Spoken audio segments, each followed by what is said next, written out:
Hi everyone and welcome to the channel. I am Aksrajveer. So learners, on this video I'm going to discuss with you age of Chaucer on your UGC NET exam. Learners, I will be dealing with how many questions were there on your UGC NET exam based on age of Chaucer and Geoffrey Chaucer directly from Chaucer. Learners, this is the part 1, and if you want to watch part 2, so do subscribe the channel so that you can get the notification. Learners, I hope you have never read on this way. UGC NET exam, that is learners toughest exam in India. To qualify this exam, you must have certain techniques. On this YouTube channel, learners, you are going to get a lot of techniques, a lot of material, learners, a lot of information regarding your UGC NET English exam. See the learners first question. This is on your screen. Learners, this is the first question you can see. When Chaucer described the friar as a noble pillar of order, he is using. So learners, yes, this is directly irony. But how, learners? But how irony is? Because learners, friar, and Chaucer is going to say that friar is a noble pillar, learners. No, it's not noble pillar one. Because learners, friar is something like baker. Okay, learners, something like baker. But Chaucer is saying noble pillar of order. So learners, yes, this is directly an irony. And what does irony mean? So irony, it means, learners, difference between appearance and reality. जो दिख रहा है वो है नहीं, और जो वो है वो दिख नहीं रहा. Let us one example I would like to give of irony from Macbeth, my favorite play. On Macbeth, learners, Lady Macbeth is going to say, look like innocent flower, look like innocent flower, but be serpent from interest. It means be innocence from outer side and be cruel from inside. So learners, this is what Chaucer is using irony when he is describing friar. Learners, friar, a major character on this learners work, on his work, Chaucer's work, Canterbury Tale. Learners, he is really a wonderful man. He is too much fond of girls, women's, a kind of womanizer. Multiple marriages, learners. He gifts a lot of things like broods and all, pins, broods and all, learners. Yes, for girls. His bag that is filled with different kind of gifts. So that can be seen, learners. And his neck, learners, his neck. So that is something like lily. His neck, that is something like lily, learners, you can say. Now notice I'm going to show you the next one question. So here is the next one. It's Matthew Arnold's touchstone was short passages, even single lines of classic poetry. He disapprovingly called Chaucer not one of the great classics. Now let us see. Matthew Arnold, he has given the concept of touchstone, and he has taken passages from Homer, Dante, and even letters from Shakespeare and Milton. But he avoided Geoffrey Chaucer directly. And what he said? He just claimed that Chaucer is not one of those classics, great classics. He is just a poet who is going to touch only surface. So this is what, learners, you can see. Matthew Arnold, touchstone, short passages, and then learners, Chaucer, who is not considered as the great classics. So this was the part of your UGC NET. Now see the next one. So here is the next one, learners, you can see. Chaucer's first work, the Book of Duchess, learners. You can see on your screen, the Book of Duchess, learners. Yes, this was the question. Answer Chaucer, irony, and then let us see the Book of Duchess. So this is the very first work by whom? So by Geoffrey Chaucer. Very first work, the Book of Duchess. This is a dream poem, learners, a kind of dream allegory. A dream allegory on the death of Duchess of Lancaster. Let us on the death of Duchess of Lancaster. Who was Duchess of Lancaster? So Duchess of Lancaster was wife of John of Gaunt, the patron of Geoffrey Chaucer. The patron of Geoffrey Chaucer. Yeah, learners. So on this work, learners, you can see on this dream allegory, you are going to see a knight is there and he is going to lament on after losing his beloved. So learners, on the same way, this is an allegory, and the knight that represents John of Gaunt, and the lady whom the knight lost, so that lady is Duchess of Lancaster. Now see the next one. So here is the next one question. Let us see on your screen. Let us, this was the question on your UGC NET exam based on chronological order, learners. Chronological order. Got it, learners? Chronological order. So Norman conquest, then death of Geoffrey Chaucer, learners. Norman conquest, then death of Geoffrey Chaucer, William Tyndale's New Testament, and then let us see the birth of Shakespeare. So let us, from here you can easily, let us, yes, you can understand, let us, from here Norman conquest, let us, that takes place in 1066.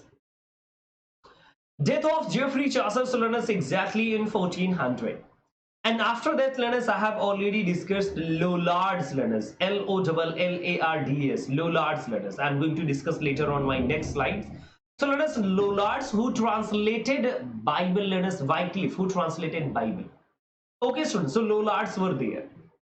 And then see the birth of William Shakespeare. So from here, you can easily understand that birth of William Shakespeare, Norman conquest, this is the right chronological order, and this was part of your UGC NET exam. Do not forget.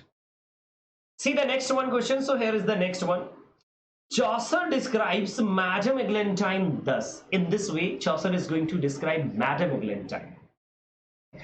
She was so charitable and so piteous. She would weep if that she saw a mouse caught in a trap. Let us see, was so charitable, so piteous. She would weep if that she saw a mouse caught in a trap. Let us. This is a characteristics of Madame Eglantine. But let us do not forget Madame Eglantine. So she is going to take different kind of, let us, yes, you can say meat, but she is going to weep after seeing the trapping of a mouse, but going to eat meat. So let us, this is what, this is a kind of contradictory situation. See the, let us, next one question. On her brooch, what was written there? So let us, on brooch, the brooch, let us, the bracelet that she wore at her hand. So the encrypted, these are the encrypted word, learners. Amer vincit omnia. Amer vincit omnia. Learners, what does it mean? Love conquers all.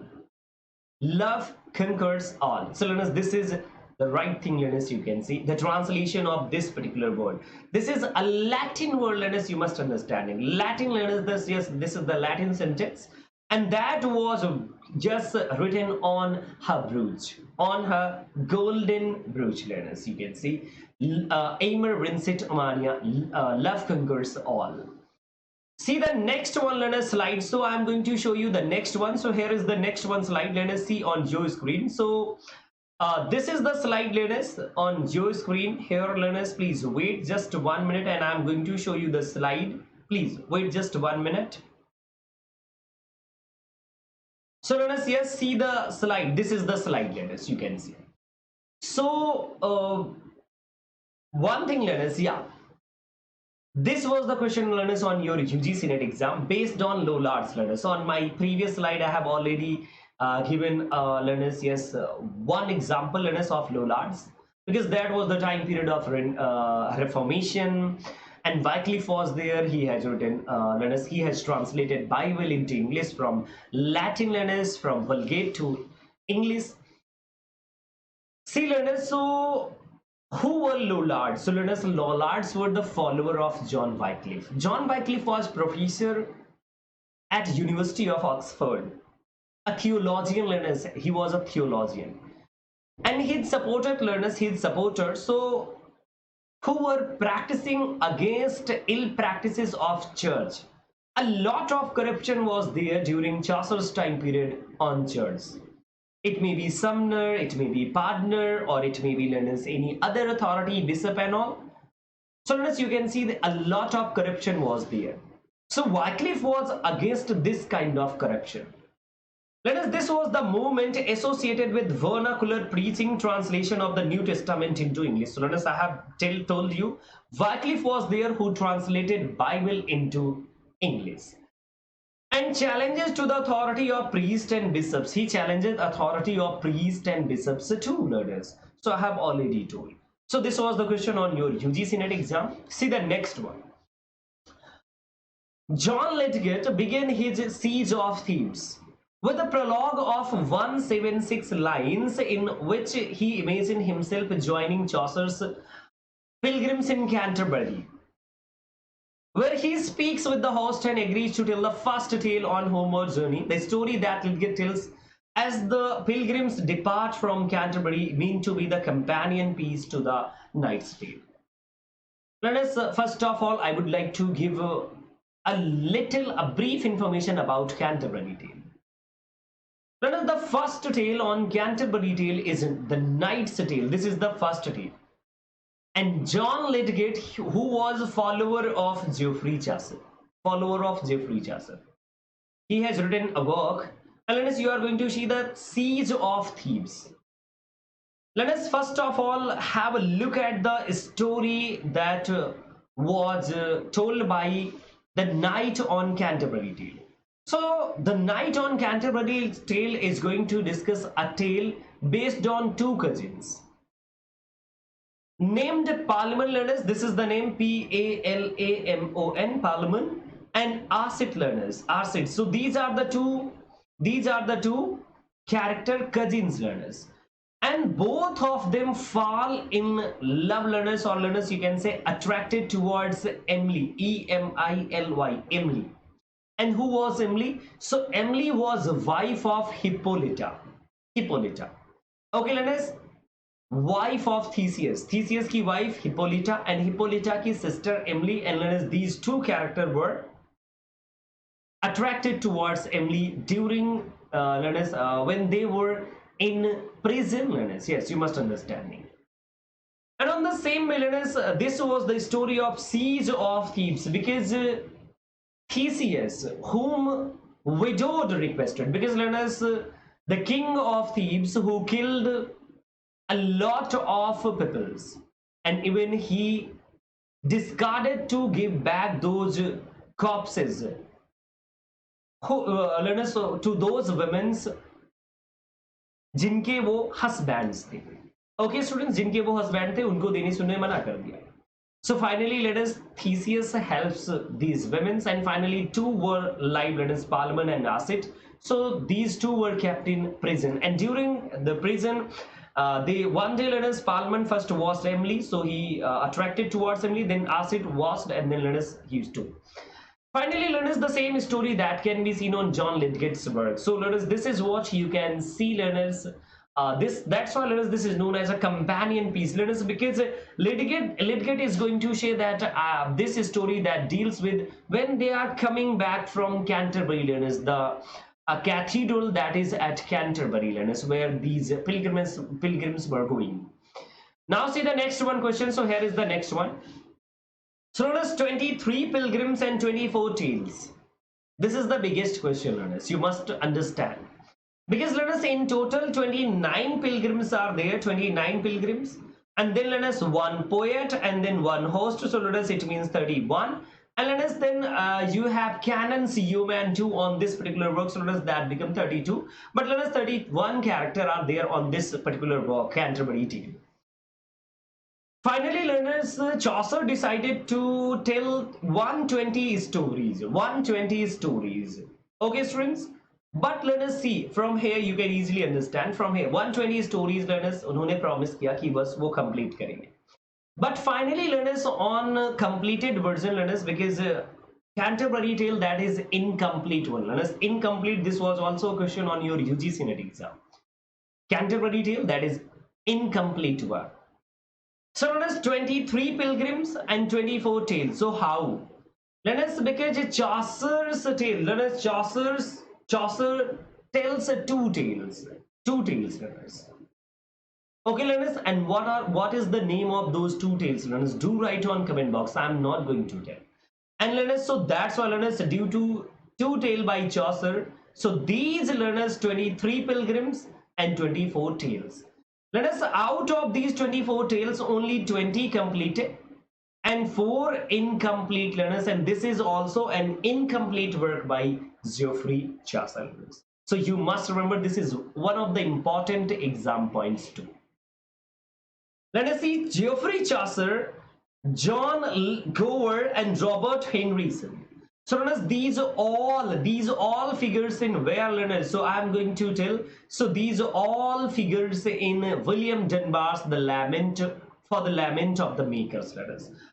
William Dunbar has written a work, learners. What is the name of the work? So this is Lament for the Makers. So on this work you can see the three characters: Chaucer, then Gower, then Henryson, Robert Henryson. So these three characters figure out in Lament for the Makers, learners. You must understand, learners, this is a question based on Scottish Chaucerian, learners. Scottish Chaucerian, because, learners, William Dunbar, he belongs to Scottish Chaucerian. See the next one question. So this is the next one. The Prioress Tale. Tales in Canterbury. In Chaucer's Canterbury Tales deals with the murder of a child by Zeus. So learners, yes, this is also one of the important things you must remember, and this was part of your UGC net exam. On previous year, learners, yes, this was the question. So on Prioress Tale, learners, please do focus on Prioress Tale. Please search on Google and then you will find complete tale, so you can read. So you can see the murder of a child by a Zeus. See the next one question. So here is the next one. Canterbury Tale, learners. So Canterbury Tale, learners, and prologue to the Canterbury Tale. You must understand, learners, both things. So learners, Canterbury Tale, on Canterbury Tale, learners, you can see beginning. So there is a prologue. Prologue, learners, this is a kind of introduction.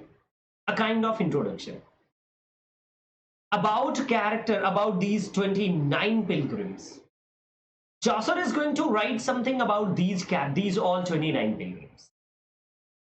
So learners, what he said, so learners, these all this complete material, learners, the complete content of Canterbury Tale, that is written in learners, first person narrative. First person narrative, learners. First means, because, learners, you have first person, second person, and then third person.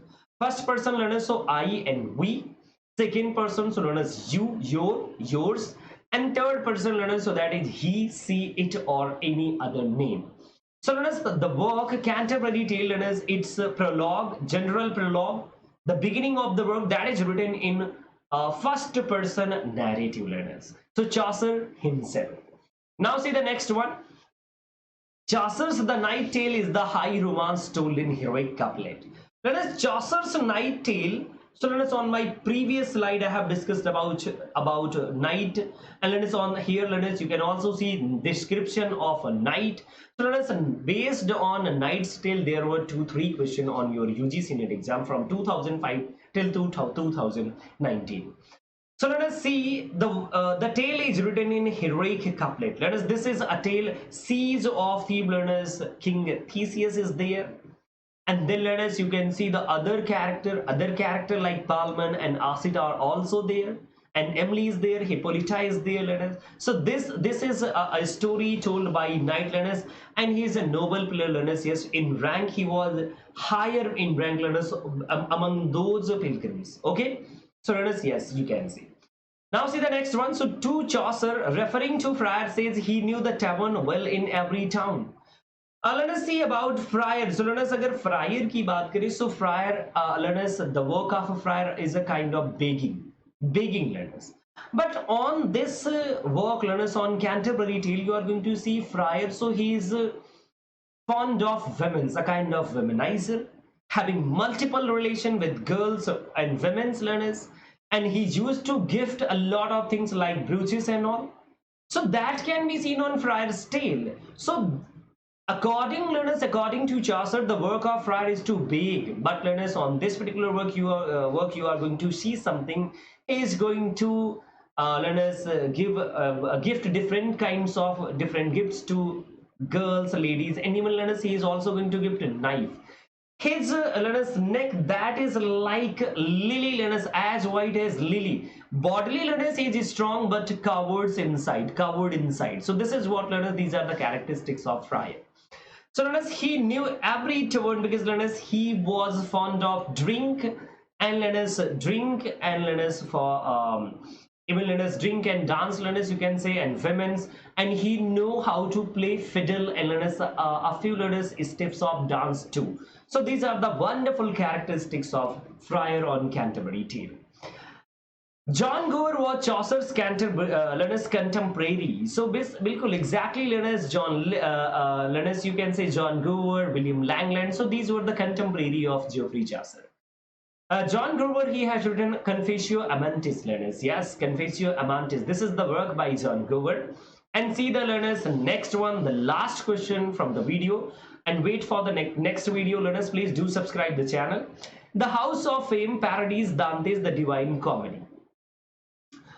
Learners, so on Divine Comedy, you are going to see Virgil is there and learners, three-part of Divine Comedy. Three-part learners of Divine Comedy. And on final part, you can see Beatrice, the beloved of Dante, appears on the final part. And learners, on the same way, House of Fame. So this is a parody of Dante's Divine Comedy.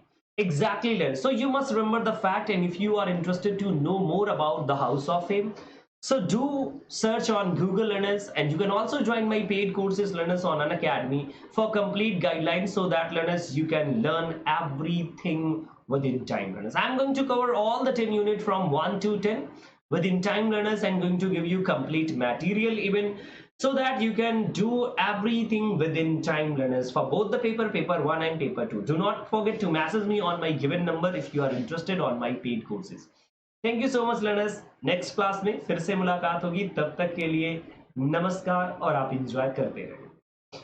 Learners, one more thing कि next day जो मेरी एक free class होगी सो Unacademy live NTA UGC net पर 3 PM पर learners मेरी free special class होने वाली है. So please do not forget to join me live at YouTube, learners. Okay, thank you.